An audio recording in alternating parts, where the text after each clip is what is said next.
بسم اللہ الرحمن الرحیم۔ السلام علیکم ورحمۃ اللہ۔ اسلامک نالج پر مبنی سوال جواب کی ایمان افروز سیریز میں خوش آمدید۔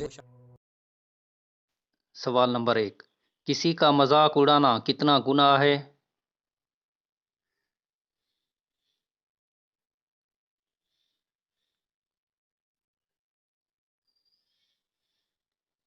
کسی کے عیوب و نقائص کو اس طرح ظاہر کرنا کہ لوگ اس پر ہنسیں، تمسخر یعنی مذاق اڑانا کہلاتا ہے۔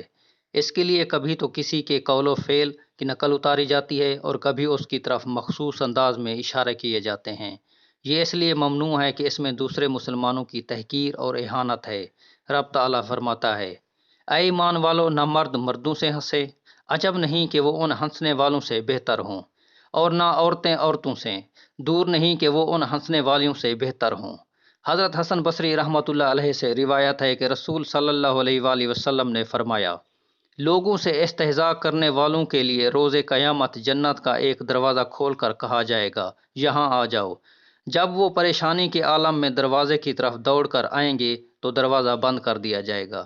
یہ عمل بار بار کیا جائے گا، یہاں تک کہ پھر ان میں سے ایک کے لیے دروازہ کھولا جائے گا اور اسے بلایا جائے گا، لیکن وہ نا امید ہونے کی وجہ سے نہیں آئے گا۔ یا اللہ ہماری توبہ۔ سوال نمبر 2، سب سے پہلے کپڑے کا لباس کس نبی علیہ السلام نے پہنا؟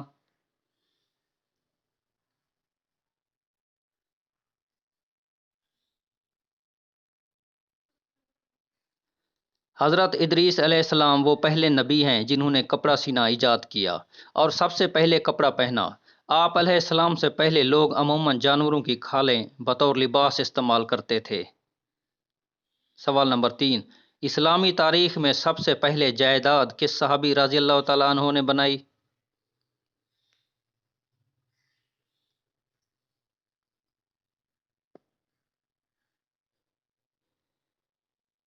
اسلامی تاریخ میں سب سے پہلے جائیداد حضرت ابو قتادہ انصاری رضی اللہ تعالیٰ عنہ، آپ کا نام حارث بن ربیع یا ابن نعمان ہے، نے بنائی۔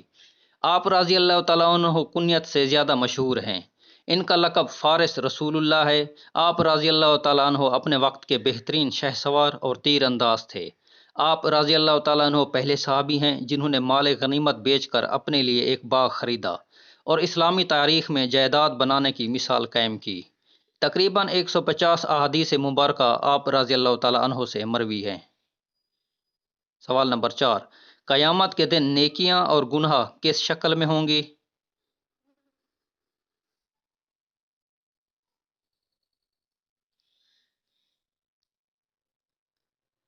حضرت ابو موسیٰ رضی اللہ تعالیٰ عنہ سے روایت ہے کہ نبی پاک صلی اللہ علیہ وآلہ وسلم نے فرمایا، اس ذات کی قسم جس کے قبضۂ قدرت میں میری جان ہے، قیامت کے روز ہر معروف یعنی نیکی اور ہر منکر یعنی برائی ایک مخلوق کی شکل میں انسانوں کے سامنے کھڑی ہوں گی۔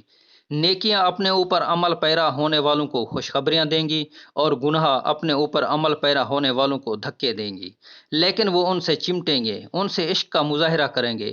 برائی اپنے ساتھ لے کر انہیں دوزخ میں پھینک دے گی اور عشق کا مزہ چکھائے گی۔ دعا ہے اللہ پاک سے کہ ہر قسم کے گناہوں سے پناہ دے اور نیکیاں کرنے کی توفیق دے۔ آمین ثم آمین۔